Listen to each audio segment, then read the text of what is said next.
So when we open the pages of sacred scripture, we find stories of shared experiences. Most of the Bible is narrative. And as narrative, these stories are of people in real places, in real time, in real circumstances. And when we read about how they interact with each other and when we read how they interact with the circumstances that are challenging them, we are to learn from their experiences and we are to build up wisdom in our own lives as well. Well, one of the shared experiences that often arises in the scripture is this story of conflict, the story of fighting between human beings. And as we live out our lives, certainly we all come into conflict with other people. And it's also common for those of us that have a particular viewpoint on something to think that we are right and they are wrong. So the story of mankind is the story of conflict, and behind every cultural boxing match is a bigger story that I'd like to share with you today as a way of introduction to this series, TKO. I'll mention what TKO stands for. Some of you already know what that means, but I'll introduce that in a second. I want to give you just some introductory thoughts before we come to our topic for this morning. So we take certain things to heart, don't we? We are framed and we are formed by all kinds of things, our family, our personality, our experiences, and so forth. And that shapes not only who we are, but how we look at life, the lens that we use to look at life. And when we choose people that we want to associate with, we usually choose people that are a lot like us, don't we? Because that's who we are most comfortable with. We choose then what we like and what we don't like. I like these people, I don't like these people. And what happens is that gets deeply ingrained inside of us. And as it gets deeply ingrained inside of us, we develop our own kind of belief system. And this belief system is sort of like an invisible force that governs our behavior. So when we say the things that we say or do the things that we do, there are times later in the day or week we go, why did I do that? Why did I say that? And much of it is this invisible force that is inside of us. It's our belief system that affects our decision making. Now, when our belief system interacts with other belief systems that are much different because of different circumstances, different personalities, and so forth, what we find is that there's often a butting of heads. Now, this can happen on a personal level, but it can happen on a national and international level as well. What doesn't help is when we turn on the news, we watch news anchors that become actors in this division as well. And certain networks reinforce a particular viewpoint while another network reinforces a different viewpoint. And what happens is it reinforces our belief system rather than thinking, is there a different way of looking at these topics? Where can we build genuine discussion?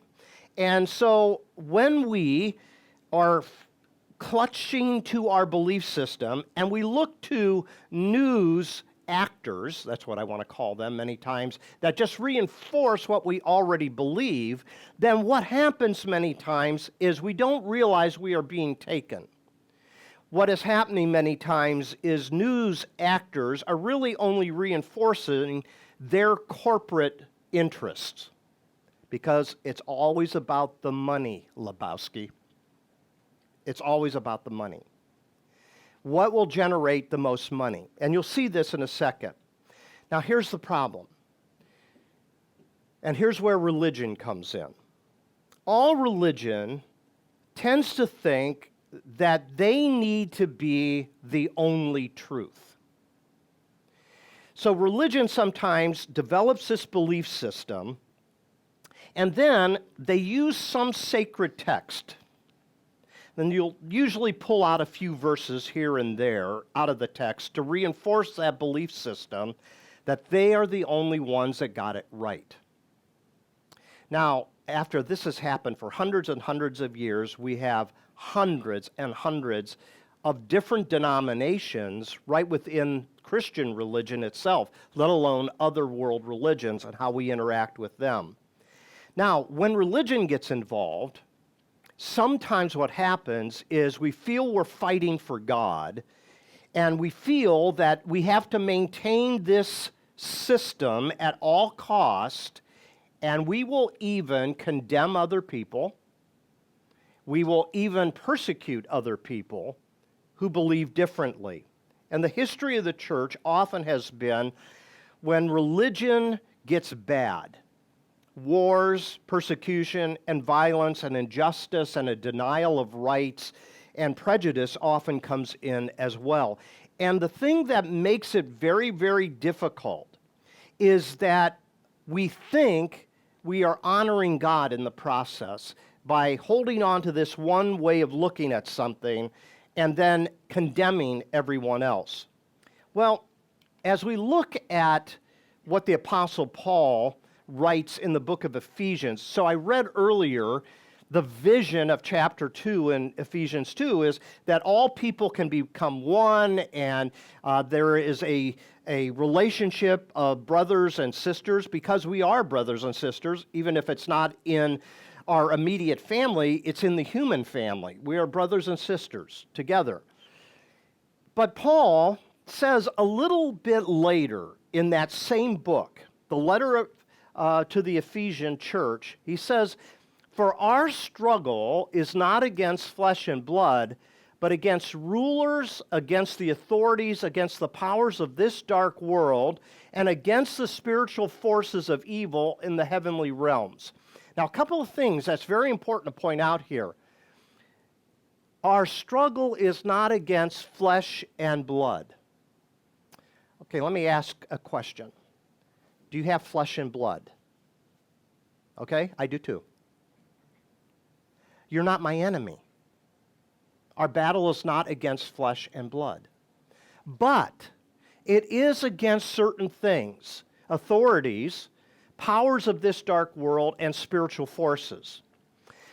What often happens in the world in which we live is our problem is not always people. It's the systems that are in place that reinforce decisions, okay?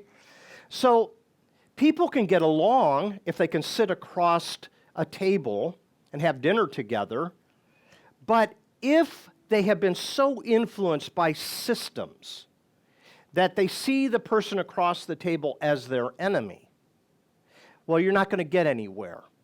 And what Paul is saying, as he has this vision of a community that comes together, that is trying to strive for people that are very different to get along with each other, to recognize those systems that hold power over us, to see those who control those systems for profit, and for those who get colonized in the process to keep the system in place. Now, right here in Ephesians chapter 6, he's talking about things that we can't see, things that are often invisible to us. Rarely do we understand that each and every day that we breathe, we are walking through a world that has certain systems in place. And what happens is this vision gets lost. We forget that Jesus is our peace, and he can bring two different types of groups together. He can destroy the barrier. He can bring down the dividing wall of hostility. He can set aside all these minutiae of laws and commandments and regulations that we think are so important, rather than holding up the great ideal that more important than anything else is to love God with all your heart, soul, mind, and strength, and love your neighbor as yourself.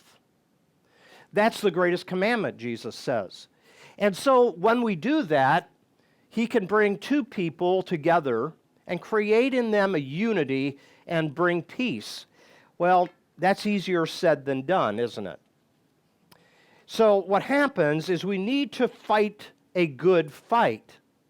So in 1 Timothy chapter 6, the connection between the book of Ephesus and 1 Timothy is when Paul gets old, he gets arrested, he is placed in prison, but he feels this city of Ephesus, it's so cosmopolitan, it is so big, it is so important to the region, that he sends a young man, a protege by the name of Timothy, to the city of Ephesus. And as he sends this young man to this city, he tells Timothy, as Paul's life begins to wind down, eventually he will be martyred, he will be killed. And he tells Timothy, fight the good fight of faith, take hold of the eternal life to which you were called when you made your good confession in the presence of many witnesses. Timothy, here's what I want you to do. I want you to fight the good fight. Now, the way Paul uses this phrase, the emphasis is on a good fight, it seems.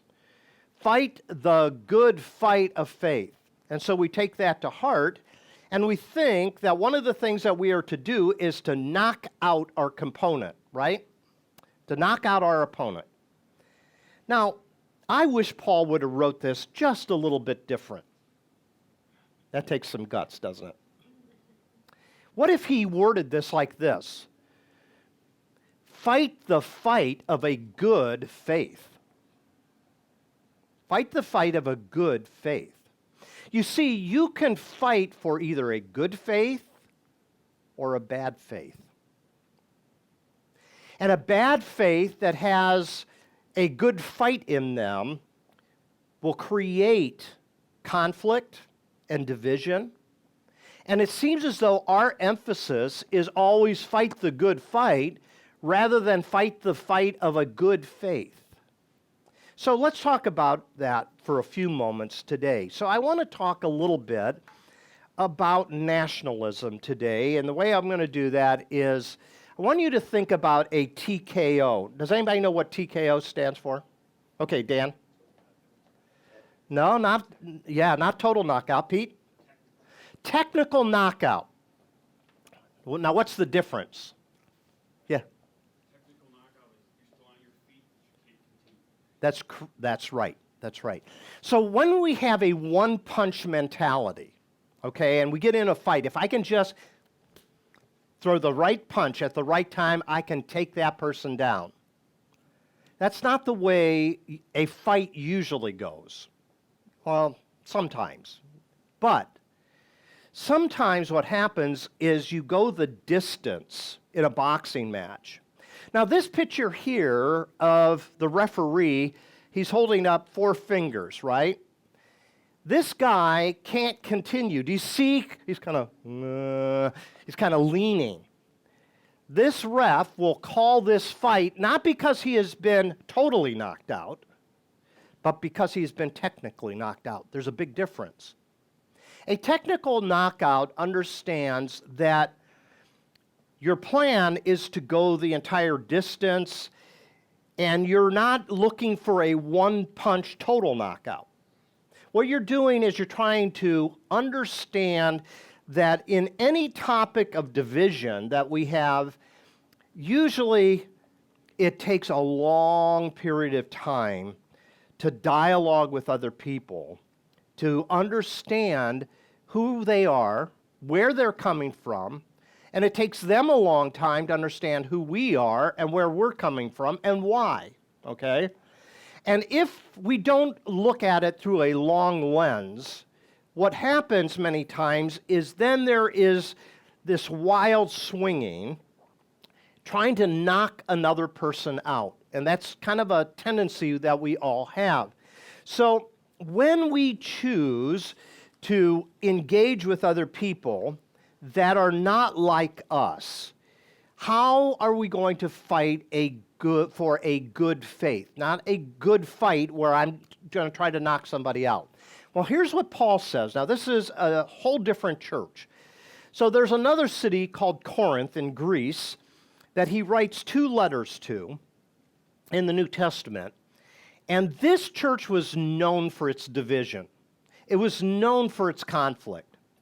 Now, and he uses this same metaphor of fighting like a boxer. He says in 1 Corinthians 9:26, but I want you to notice something in what he says to the Corinthian congregation. I do not fight like a boxer beating the air. I just don't go swinging away. No, now, this is strange.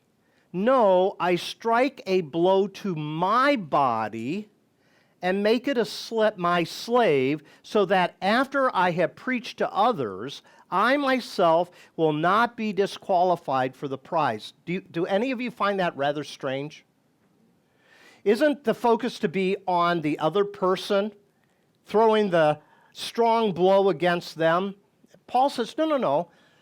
I'm not going to swing my fists in the air and hit nothing, but I'm first going to strike myself, a blow to my body, and I'm going to make it a slave. What is he saying? He's saying to a group of people that can't get along, look at yourself first. Don't look at the other person first. Where do I come up short? Where am I contributing to this conflict? What is it that I'm doing that is causing the hostility? I call this, what Paul is saying here, kind of the rope-a-dope effect. Have any of you heard of the rope-a-dope? Does anybody remember Muhammad Ali? Okay? One of the greatest boxers of all time. And he had this technique. He was going up against some individuals that were stronger than he is. And it was unlikely that if he went toe-to-toe boxing with them, that he would knock them out. So, Pete, you've heard of it. What did Muhammad Ali do in the rope-a-dope? Kind of covered up and let the other guy exhaust himself. Exactly right. So the rope-a-dope is, if this is the ring, he would kind of lean against the rope and he would put up his defense and he'd let the other person exhaust themselves. And it's then that he started to box, right?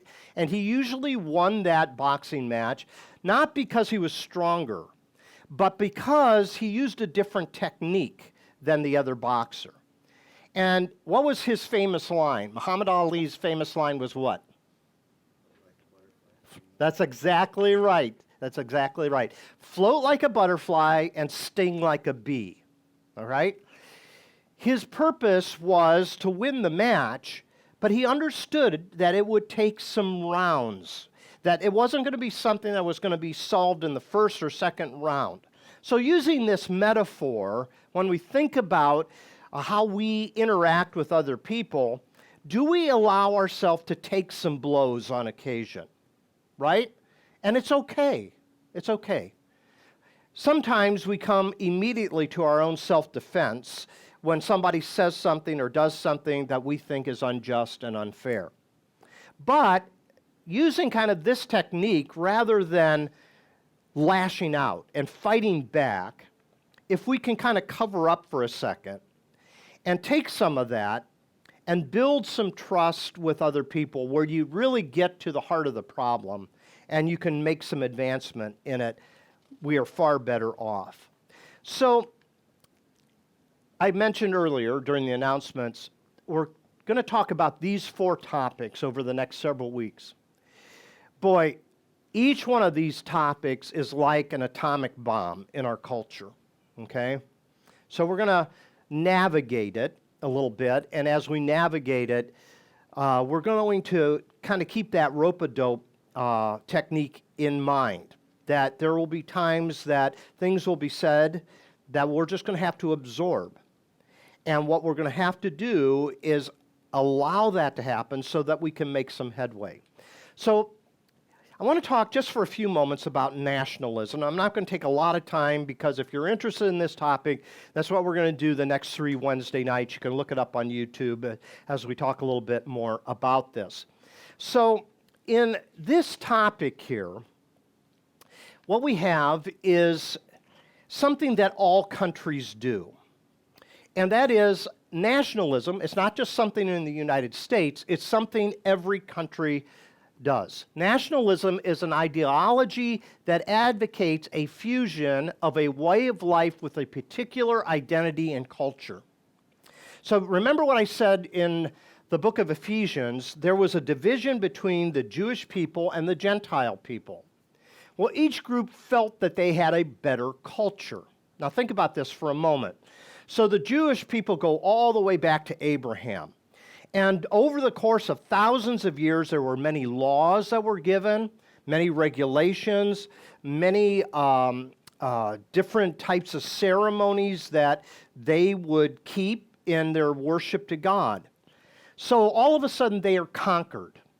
And as they are taken into captivity by Babylon, and then by Medo-Persia, then Greece, and then finally Rome when you get to the New Testament, it seems as though they feel that they need to fight, because if they're going to hold on to their national identity and culture, then they need to fight these foreign influences upon them. Well, what happens many times is people, and I understand some of this is like patriotism, at least that's the way people think, I'm going to fight because the country that I belong to is the best country in the whole world. It's a bit patriotic, but it's more nationalistic. Empires have always been using nationalism to control conquered people, which is also called colonialism, for thousands of years. So one nation conquers another nation. And what they do is they say, we're taking away all of your identity, we're going to take away your culture, and we're going to take away your language. And you're going to have to learn ours.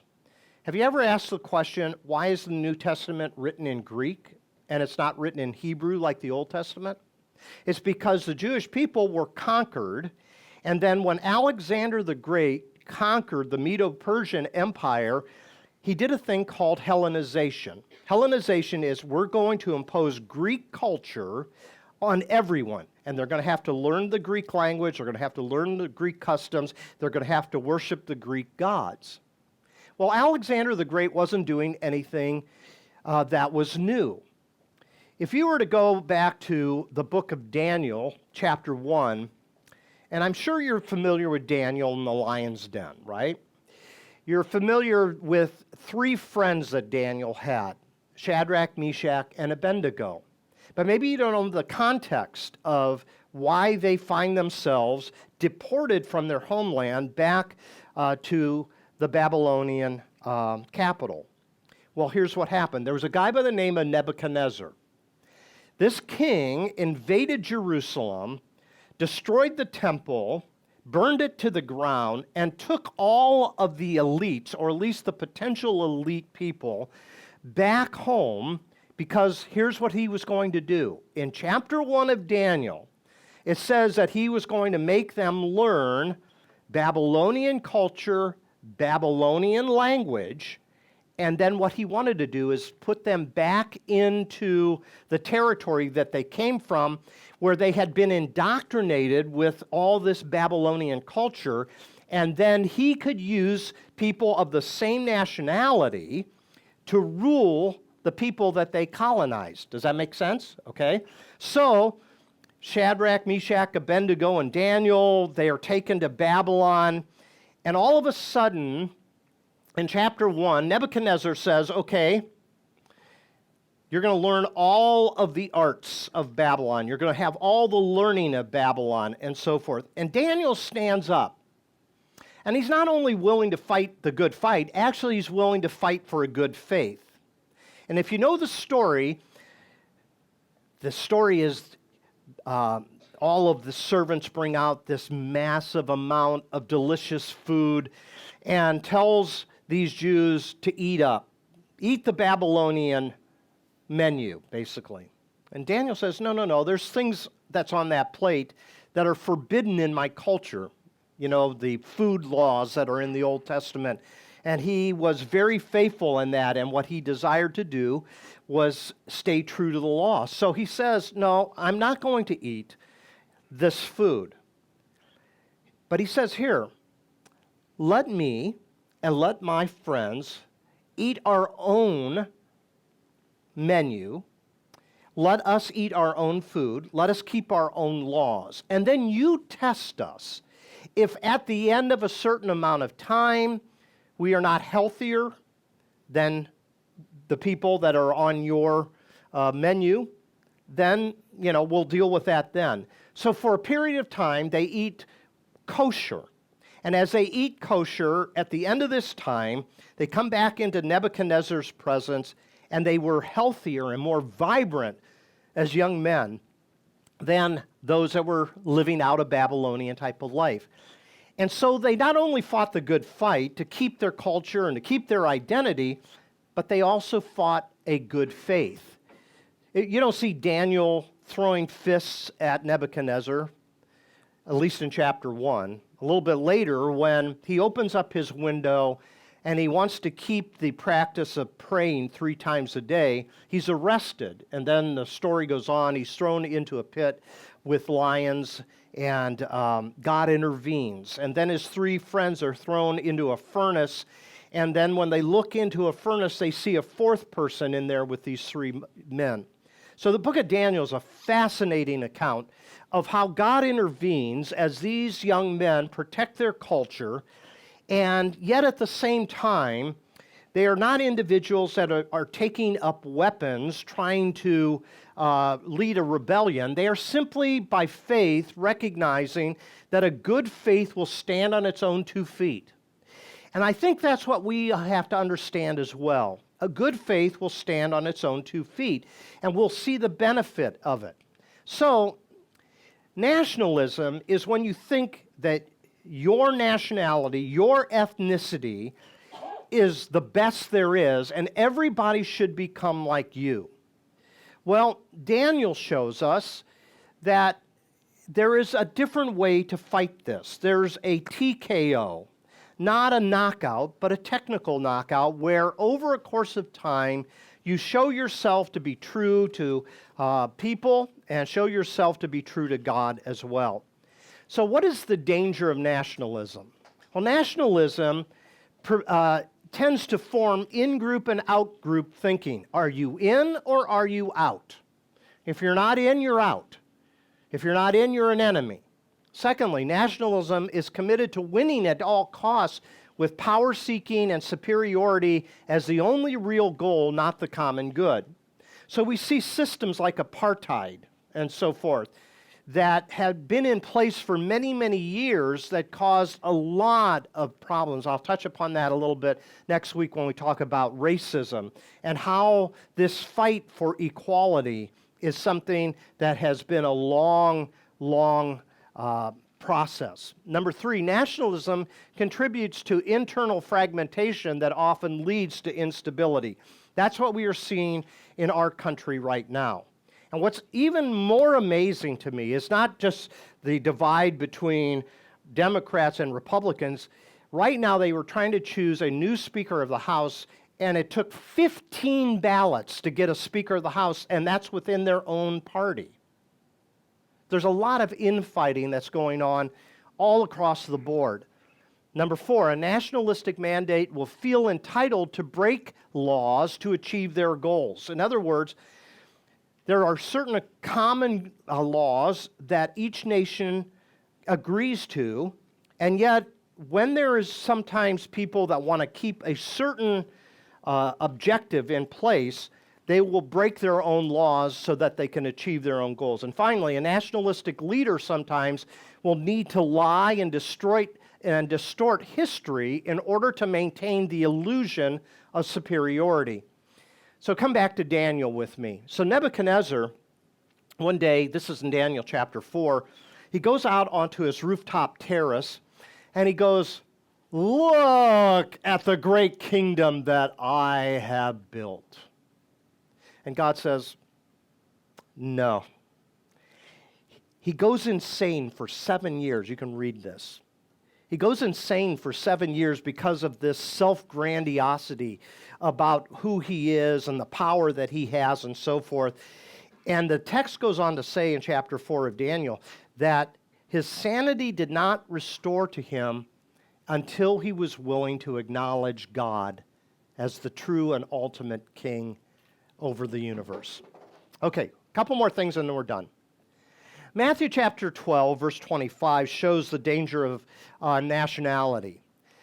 He says, "Every kingdom divided against itself is brought into desolation, and every city or house divided against itself shall not stand." In other words, if you allow that division, if you allow that hatred, if you allow that conflict to continue for too long, it basically is self-imploding. That's my concern about our country right now.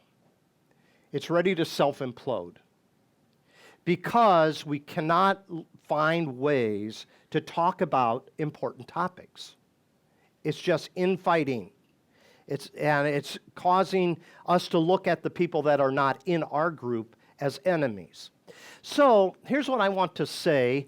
If you remember, does anybody remember Jeff Foxworthy? You might be a redneck if. Do you remember that shtick that he had? You might be a redneck if you're mowing the lawn and you then find your car. You know, different, just silly things like that, right? Well, let's borrow from Jeff Foxworthy for a moment.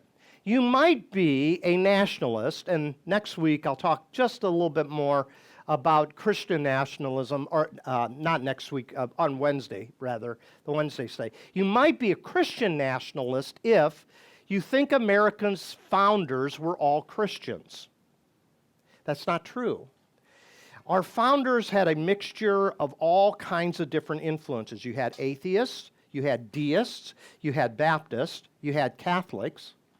It was a huge mix of different type of people. But the narrative many times is, no, we're a Christian nation because all of the founders were Christian in the traditional sense. Secondly, you think America is God's chosen nation. God does not favor one nation over another. Did you know that? He doesn't. They are all precious in his eyes. Number three, you might be a nationalist if you think it is wrong to criticize America.